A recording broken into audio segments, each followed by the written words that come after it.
Querida tia Surica, eu queria lhe agradecer de coração por mais uma vez abrir as portas do espaço da gloriosa Portela para que a gente possa discutir um pouco com o povo do Rio de Janeiro.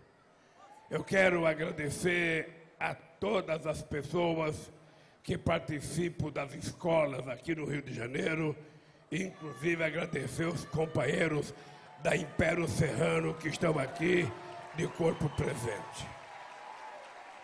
Eu, sinceramente, acho, Eduardo, que quando você disse que ia fazer um ato para mim aqui na Portela, eu, sinceramente, eu achei que ia ter um monte de samba aqui. Tudo que eu queria ouvir era samba e não discurso. Mas eu sou um azarado, gente. Eu venho no Rio de Janeiro desde 1975. Nunca,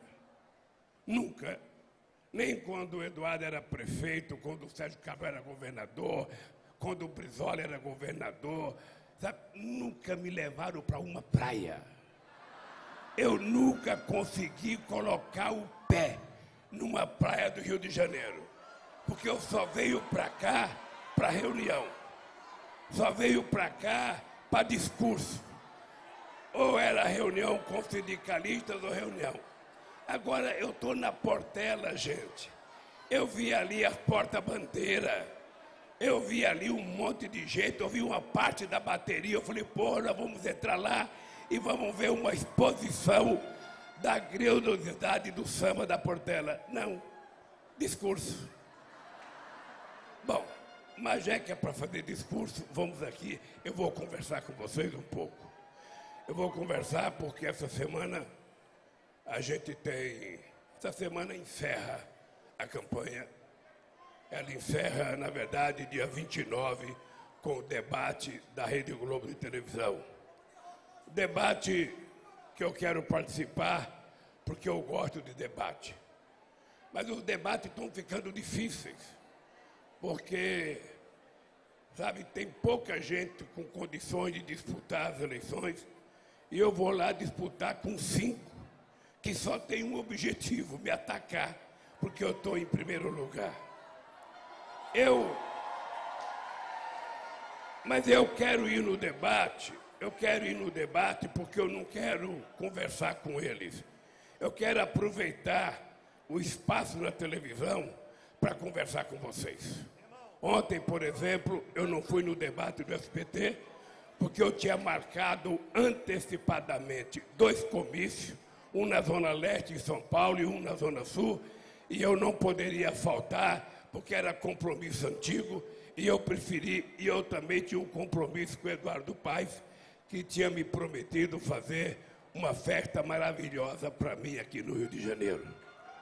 Então, eu queria pedir 3 coisas antes de fazer o meu pronunciamento. É o seguinte, a primeira coisa é que nesses próximos dias, a gente vai ter que procurar pessoas que estão indecisas, ou pessoas que estão dizendo que vão se abster de votar. Aquelas pessoas que chegam no dia da eleição de manhã, pegam o carro e vai para algum lugar e não quer votar. Ele é o rebelde. Na verdade, não tem rebeldia nesse gesto. Na verdade, é falta de sintonia com a realidade que nós estamos vivendo. Eu lembro quando o Roberto De Niro, logo depois das eleições do Trump, o Roberto De Niro começou a xingar o Trump, dizendo que ele não poderia ter sido eleito, que ele era isso, ele era aquilo. O Trump falou para ele, olha, era só vocês ter convencido 8 milhões de votos da Hillary Clinton ter comparecido, que ela ganharia as eleições. Mas vocês ficam xingando e não comparecem para votar, eu ganhei as eleições. Então é importante que as pessoas compareçam para votar, até para ter o direito de xingar, até para ter o direito de cobrar, até para ter o direito de exigir. Porque se você não comparece para votar, você não tem direito de depois falar o que vocês falaram aqui de um presidente. Não tem. Isso vale para a nossa vida cotidiana. Se você não participa da vida da Portela, depois você não pode criticar a diretoria da Portela. Se você não participa das reuniões do seu condomínio, depois você não pode criticar as decisões do condomínio. Isso vale para todas as decisões que a gente toma. Então vamos tentar fazer uma campanha muito séria para que a gente convença o maior número de pessoas possível de votar.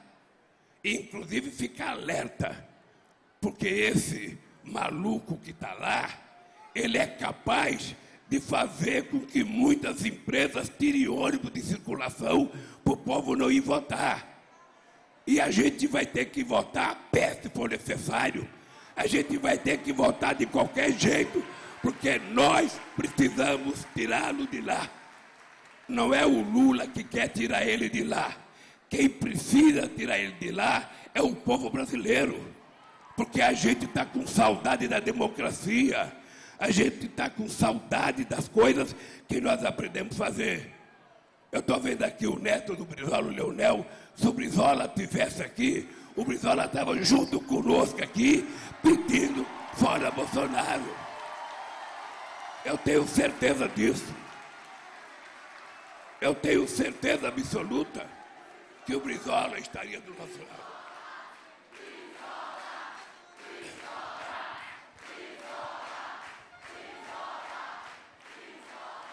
Bem, queridas e queridos companheiros, eu quero dizer para vocês que eu estou entrando numa tarefa muito delicada. Eu quero que vocês compreendam a responsabilidade que eu estou assumindo nesse momento histórico do Brasil. Eu não precisava fazer isso. Eu já sou considerado o melhor presidente da história desse país. Eu já sou considerado pelo presidente que mais fez inclusão social deste país. Eu saí da presidência da República com 87% de bom e ótimo.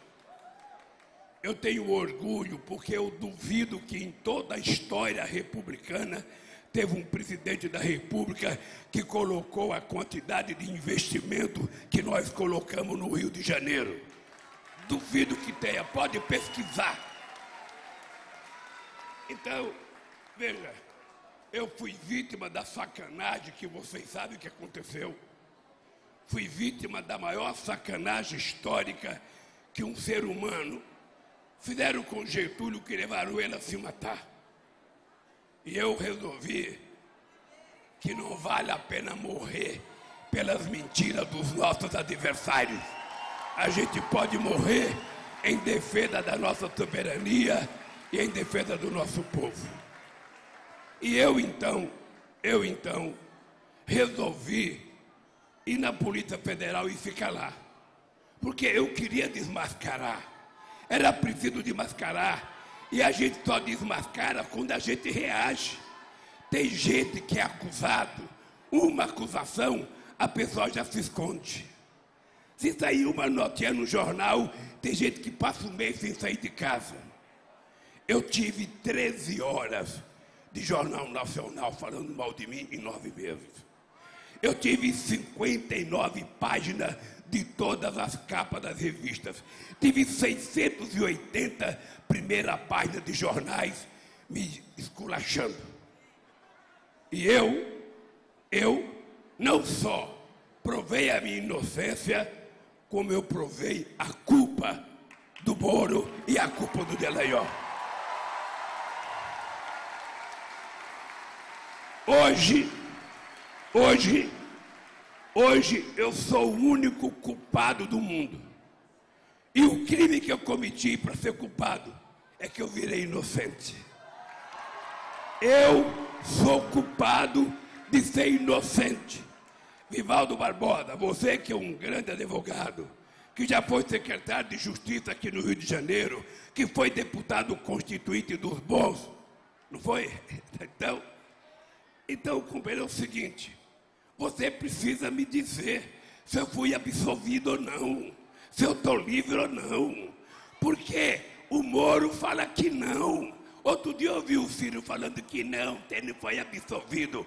Olha, eu fui absolvido em 26 processos, fui absolvido 2 vezes na ONU e fui absolvido pela Suprema Corte. Agora, quem é que quer acreditar que eu não fui absolvido? Foram as pessoas que acreditaram nas mentiras contadas pelo Moro, pelo Dallagnol, divulgado pelo meio de comunicação intensamente. As pessoas acreditaram. Não é todo mundo que tem a grandeza de pedir desculpa. A palavra desculpa parece fácil, mas nem todo mundo tem grandeza de pedir desculpa. Outro dia, eu achei honroso Willy Bonner, no dia que eu fui na entrevista da Globo, ele teve a grandeza de dizer: presidente, o senhor não deve mais nada à justiça desse país.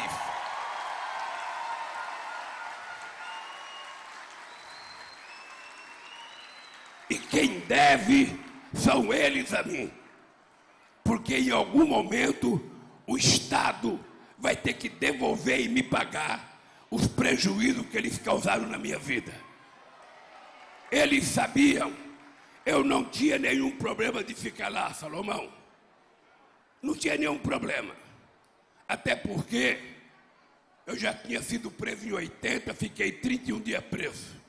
Aí depois eu lembrei, por que eu estou preocupado de estar preso se o nosso querido Mandela ficou 27 anos e saiu para governar a África do Sul? Por que eu tenho que estar preocupado se o Gandhi ficou preso muito tempo e saiu para libertar a Índia da controle do companheiro dos ingleses? Como é que eu posso efetivamente ter medo disso?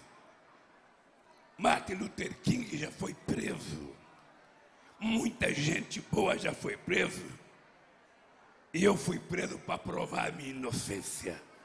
Eu fui preso para provar quem eram os cretinos que me acusaram, quais foram as mentiras que contaram. E o cidadão que agora me acusa, ele não explica para ninguém como é que ele comprou 51 imóveis, dando 26 milhões de dinheiro vivo. Como é que se explica? Como é que se explica o decreto de sigilo de 100 anos para a corrupção da família, do ministro da Saúde, que estava querendo ganhar $1 por cada vacina que comprasse, e ele decretou sigilo de 100 anos para o ministro da Saúde?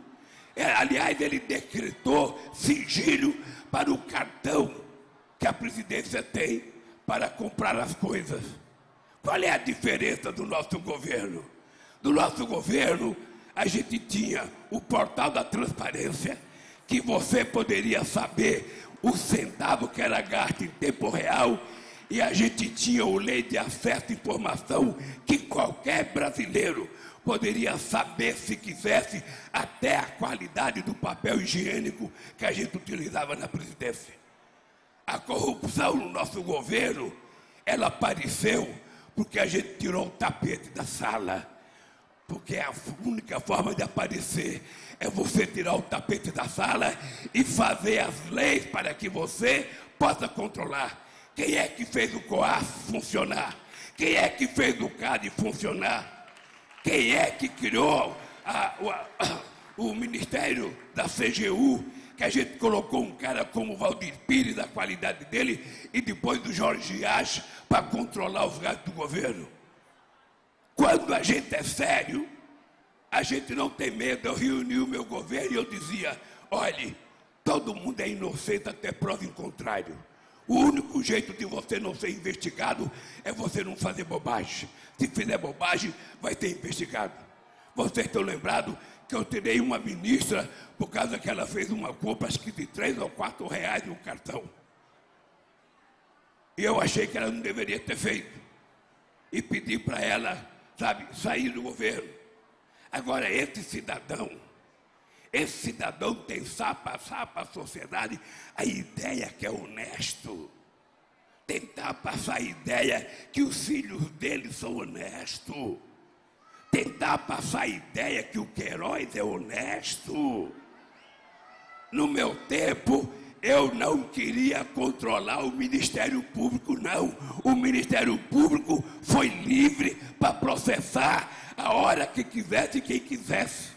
Eu não controlava a Polícia Federal porque eu quero a instituição do Estado forte para garantir a democracia. Eu nunca pedi para a Polícia Federal fazer ou não fazer. Era uma decisão da Polícia Federal junto com a Justiça. No meu governo, não teve esse negócio de pasta cor-de-rosa escondida. No meu governo, não teve sigilo. Agora, o que vai acontecer? Eu vou ganhar as eleições, eu vou tomar posse e vou acabar com o sigilo dele no primeiro mês.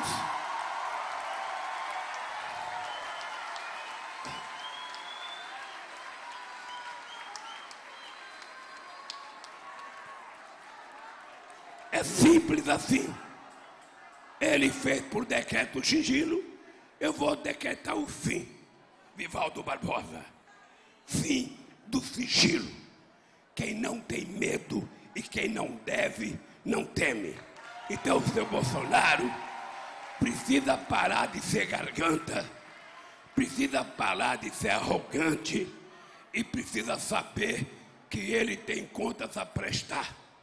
Se não fosse só esse negócio, se não fosse só o conjunto de patrimônio, ele vai ter que explicar esse orçamento secreto. Deixa eu arrumar seu boné que está muito no olho.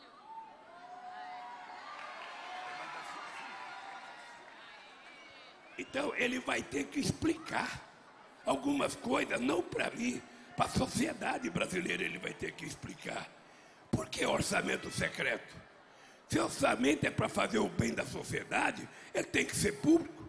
É a primeira vez na história da República, desde que Marechal Deodoro, em 1989, proclamou a República, é a primeira vez que o presidente da República não controla o orçamento da União. São os deputados que controlam.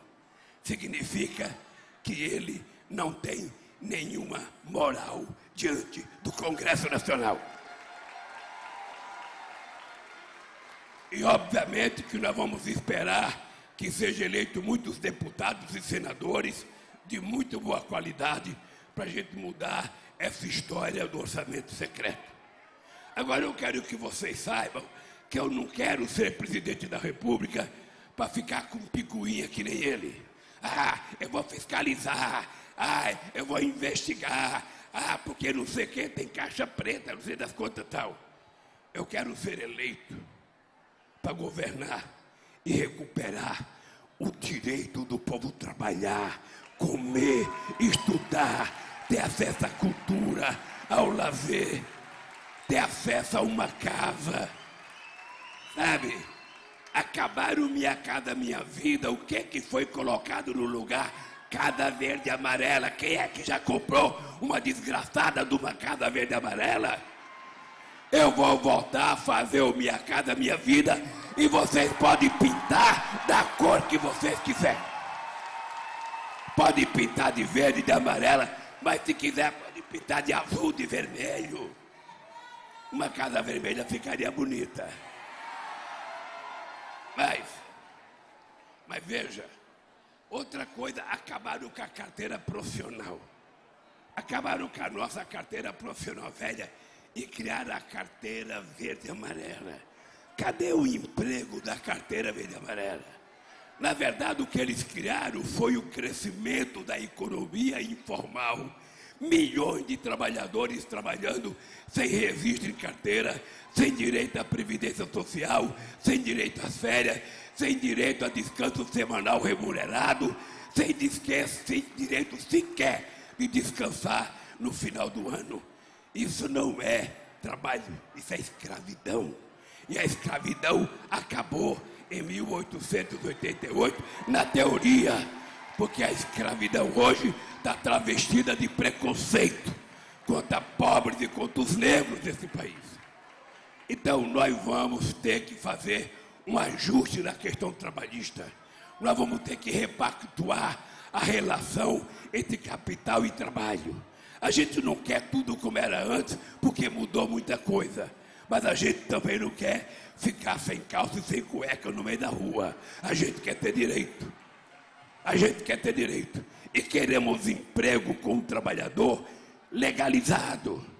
Se a pessoa quiser ser microempreendedora, se a pessoa quiser abrir um negócio, você quer montar um negócio, você quer montar uma loja, você quer montar um instituto de beleza, você quer montar qualquer coisa, uma pequena fábrica, a gente vai criar uma linha específica, porque o BNDES vai voltar a ter um banco de desenvolvimento para investir para o crescimento econômico desse país. A Caixa Econômica vai voltar a investir em casa e saneamento básico. O Banco do Brasil vai voltar a investir na agricultura, na grande e na pequena, mas também no crédito para os micro e pequenos empreendedores desse país. Eu vou fomentar o cooperativismo aqui no Brasil. Quem quiser se organizar em cooperativa vai ter crédito. E cooperativa é uma coisa que ela só nasce se for de baixo para cima. Tentar criar cooperativa de cima para baixo é como árvore. Não adianta você ficar jogando água na folha, você tem que jogar na raiz. Então a gente vai querer que as cooperativas sejam criadas a partir da necessidade de homens e mulheres. E esse Brasil a gente já fez. Não é uma coisa estranha. A gente já fez esse país. Em 2008, o Brasil chegou a ser a 6ª economia do mundo. A gente era a 12ª. Quando eu ganhei as eleições, a dívida pública interna era 60,5% do PIB. A gente reduziu para 37%. A inflação era 12,5%. Nós colocamos dentro da meta de 4,5% e ela foi em todo o período 5,9%. E quando a gente fala em inflação, cuidado, porque tem vários tipos de inflação. A inflação que vale para o povo trabalhador é a inflação do preço da comida. Você tem que saber quanto é o quilo de carne, quanto é que está o pé de alface, quanto é o quilo de tomate. É isso que conta para nós a inflação. Não é o avião, não é o suspensório, não é o computador. É exatamente aquilo que a gente come. E o que eles fizeram? Acabaram com a Conab. No meu tempo, a Conab servia para garantir estoque regulador. Todo produto agrícola que não fosse perecível, a gente acumulava para que quando o mercado estivesse faltando e o pessoal aumentava o preço, a gente liberava o produto que a gente estava guardando. É o que a gente chama de estoque regulador. Eles acabaram. Não tem mais estoque regulador. Na Conab tem 0 quilo de feijão. Tem acho que 20 mil quilos de arroz. A gente tinha 876 toneladas de arroz, sabe, guardado. Então esse país vai ter que voltar à normalidade. Eu não sei falar sofisticado. Eu de vez em quando eu vejo um debate na televisão. Tem gente que fala tanta coisa, mas ninguém nem entende. Eu só quero ser presidente porque eu quero cuidar do povo. Eu só quero ser presidente porque eu sei, companheira Benedita, companheira Jurema, eu sei o que o povo quer. Eu sei, o povo não quer muito. O povo quer ter uma casa. Por menor que seja, ele quer ter a sua casinha para se esconder da chuva e do sol. Ele quer ter um emprego. E ele quer ganhar um salário justo. Para isso, ele também quer ter uma profissão. O maior sonho das mulheres que estão aqui não é deixar a fortuna para o filho, não. É deixar uma profissão. Se o filho dela tiver um diploma universitário, ela já vai para o céu de alegria. Ela sabe que o filho está garantido e a filha. Então, hoje a gente pega o meu exemplo. Eu sou filho de uma mulher que teve 12 filhos. 4 morreram e 8 sobreviveram. Eu fui o primeiro filho da minha mãe a ter um diploma primário. Eu fui o primeiro filho da minha mãe a ter um diploma do Senai. Por causa do diploma do Senai, eu virei torneiro mecânico. Pelo fato de ser torneiro mecânico, eu passei a ganhar mais que o salário mínimo. Por isso, eu fui o primeiro filho da minha mãe a ter uma geladeira. Eu fui o primeiro filho da minha mãe a ter uma televisão. Eu fui o primeiro filho da minha mãe a ter um carro. Eu fui o primeiro filho da minha mãe a ter uma casa. Tudo por causa de um curso de torneiro mecânico. E por causa dos cursos de vocês, eu ganhei o mais importante diploma, que foi o diploma de presidente da República desse país, para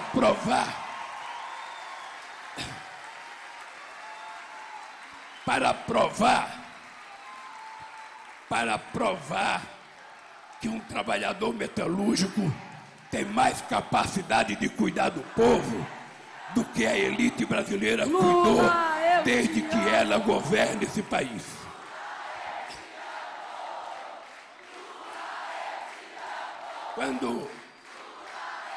Quando eles querem enganar o povo, eles falam, o PIB cresceu. O PIB cresceu 5%. No tempo do Delfim, em 1973, sabe quanto cresceu o PIB? 14%. 14% ao ano. Entretanto, para que serviu esse crescimento do PIB? O crescimento do PIB é o quanto o país produziu de riqueza naquele ano. Ora, esse PIB só é importante para o povo quando uma parte dele é distribuída para o povo. Se a economia cresce, a riqueza cresce e o povo fica mais pobre, nós estamos lascados. É por isso que cada vez tem gente que fica mais rico e nós ficamos cada vez mais pobres. Faz 4 anos que não se aumenta o salário mínimo. 4 anos. Agora acabaram com a farmácia popular. É uma vergonha. As pessoas precisavam comprar remédio. Era 120 tipos de remédio de uso contínuo que a gente distribuía. Ele acabou com o fraldão para as pessoas idosas. Acabou. Quer dizer, tem sentido um presidente da República não ter noção do que significa uma pessoa idosa, pobre, com a família pobre, não doar um fraldão para uma pessoa que precisa usar. É um negócio desumano. É por isso que ele tentou reparar as loucuras deles, indo visitar o túmulo da rainha. Você viu que ninguém deu bola para ele. Agora, seria mais importante se ele tivesse visitado uma viúva de um rapaz que morreu com Covid, ou visitado um rapaz que a mãe morreu com Covid. Foram 685 mil pessoas que morreram. Ele não derramou uma lágrima. Ele ficou sorrindo dos caras que morriam por falta de oxigênio em Manaus.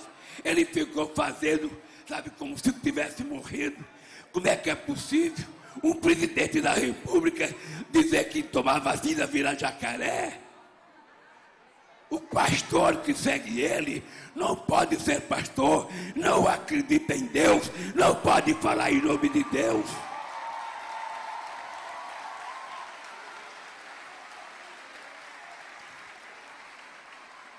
Então, gente, eles agora estão nervosos comigo, porque eu estou falando o seguinte: se preparem, porque eu vou voltar, a gente vai consertar esse país, e vocês vão poder, no final de semana, juntar a família e fazer um churrasquinho.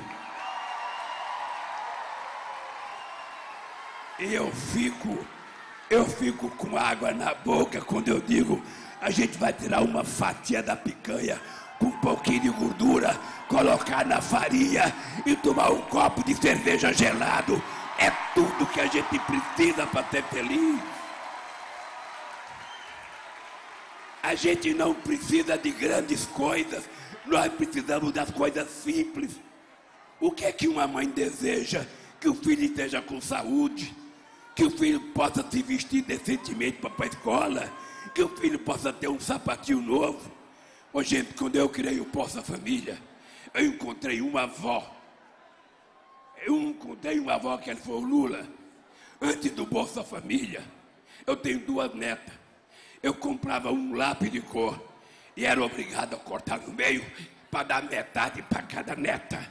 Agora, com o Bolsa Família, eu compro uma caixa para cada neto. Sabe, as pessoas faziam lição à base do candeeiro. Nós levamos energia para 15 milhões de pessoas de graça. O companheiro Eduardo Paes sabe a parceria que nós fizemos aqui no Rio de Janeiro. Vocês sabem o que significou a descoberta do pré-sal? A descoberta do pré-sal não foi sorte, não. Foi investimento em pesquisa, e muito investimento em pesquisa. Quando nós descobrimos o pré-sal, os pseudos especialistas que são chamados para dar palpite na televisão diziam, descobriram o pré-sal, mas não vão conseguir tirar o pré-sal, porque ele está a 6 mil metros de profundidade, tem 2 mil metros de água, depois tem 2 mil metros de terra, depois tem 2 mil metros de sal, depois é que está o petróleo. Vocês não vão conseguir tirar, porque não tem tecnologia. Gente, hoje, o barril do petróleo, tirado a 7 mil metros de profundidade, está ao mesmo preço do petróleo tirado na Arábia Saudita, a flor da terra. Porque a Petrobras tem tecnologia e o povo brasileiro não é burro, é inteligente e ele sabe.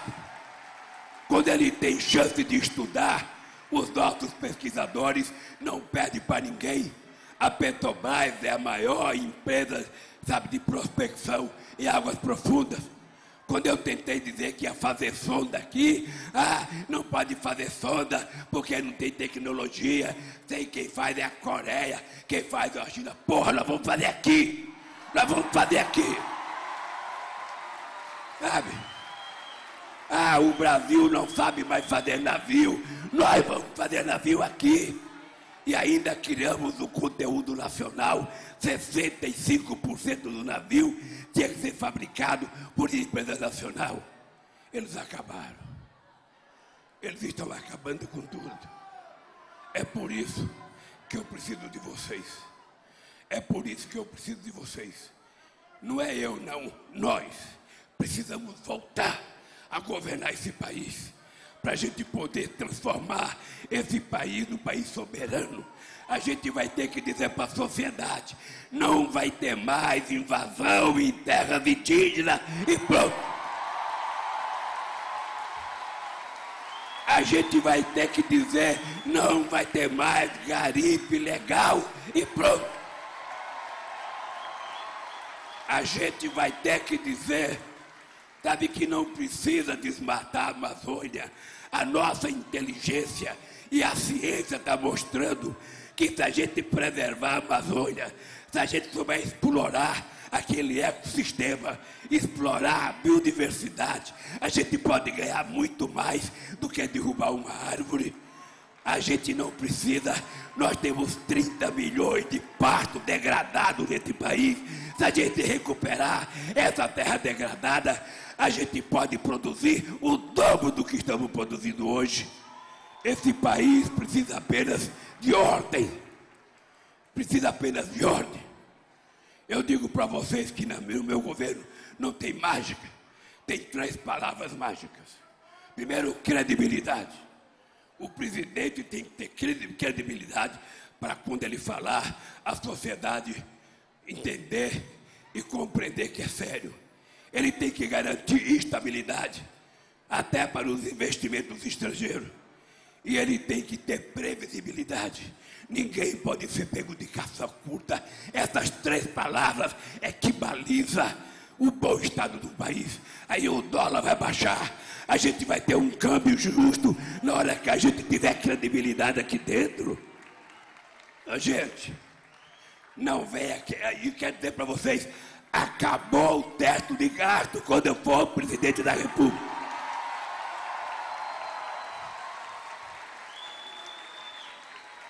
Não é porque eu quero gastar de forma irresponsável que eu aprendi que a dona Lindu, minha mãe era analfabeta, mas ela pegava o pagamento dos 8 filhos, ela sabia contar dinheiro. E ela pegava o dinheiro da padaria, o dinheiro do bar, o dinheiro do ônibus, o dinheiro de cada um. Então é o seguinte, a gente não pode gastar mais do que tem. A gente só pode gastar o que a gente tem. Mas se for para a gente fazer uma coisa nova, a gente pode fazer uma dívida. E o Brasil está precisando de um presidente arrojado que tome a atitude de voltar a investir em infraestrutura rapidamente. Por isso, Eduardo Paes, pode se preparar que no primeiro mês, depois da minha posse, eu vou me reunir com os 27 governadores de estado para discutir a volta do ente federativismo, para a gente viver em harmonia. E vou me reunir com os prefeitos. Você sabe que eu gosto de prefeito. E sabe porque o prefeito é na cidade que acontece tudo. É na cidade que acontece o problema da escola. É na cidade que acontece o problema da enchente. É na cidade que acontece o problema de saúde.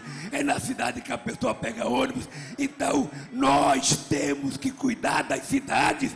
E o presidente da República não pode ficar segurando dinheiro de cidade ou vetando dinheiro.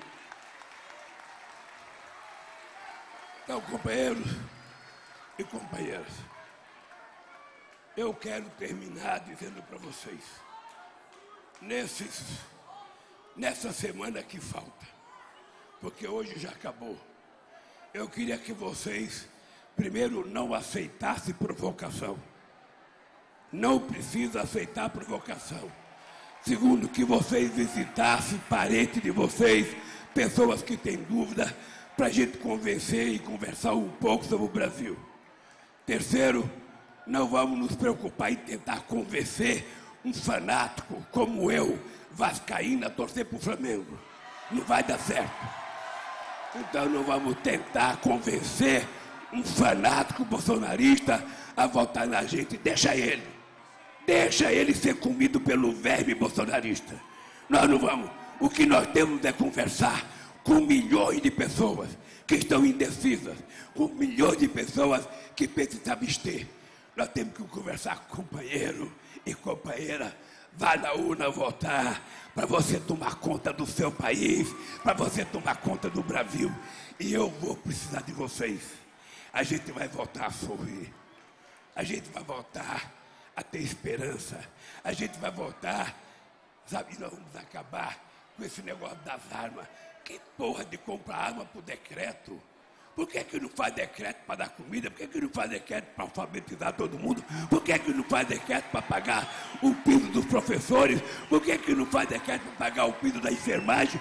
Ou seja, que cacete é isso? Decreto para arma, não!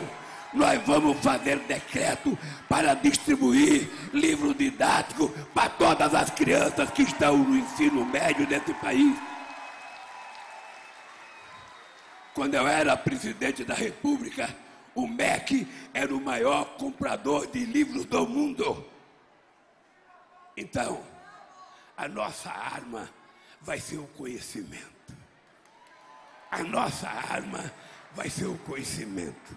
A gente quer formar os nossos filhos, os nossos netos, para que o Brasil possa ser competitivo com os Estados Unidos, possa ser competitivo com a China, possa ser competitivo com a União Europeia. E a gente formando, o salário vai melhorar. A gente formando, a gente vai ter mais certeza.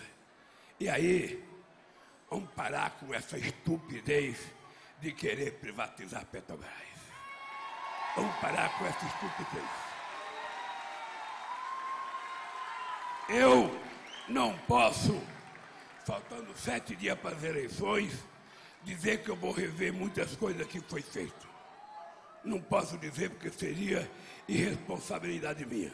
Primeiro eu preciso conhecer o que foi feito, para depois tomar a decisão que foi feita. Então tem muita coisa. Vender a BR.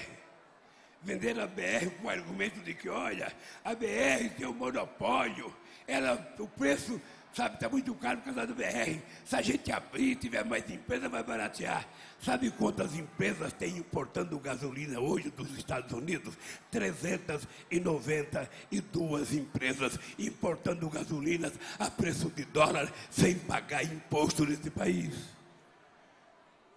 Ah, mas não pode baixar porque o dólar está alto. Em 2008, quando veio a crise, vocês sabem que eu disse que era uma marolinha. O preço do petróleo não estava 90, não. Estava 147 e a gasolina era vendida a R$ 2,60 nesse país. Então, gente, eu quero me despedir agradecendo a direção da Portela, a direção da Sambista do Rio de Janeiro, agradecendo a minha Janja que virou cantora de repente. Eu estou esperando que alguma gravadora chame ela para gravar um disco e ela repartir comigo um pouco dos ganhos dela. No mais, olha, um beijo no coração de cada homem, de cada mulher. Que Deus abençoe a todos nós. E dia 2 de outubro é o dia da gente dizer: os poderosos tentaram matar uma, duas ou três rosas, mas a primavera chegou e ela chegou para ficar. Ela chegou. A gente não vai mais exalar o cheiro de pólvora das armas que eles estão vendendo. A gente vai exalar o perfume das pétalas das rosas que esse país vai plantar. Um beijo no coração, gente, e até a vitória, se Deus quiser. Obrigado, companheiro Eduardo Paes. E nós temos que votar nesse companheiro para o Senado, o André Siciliano. Olha o número dele aqui: 133. Olha, gente.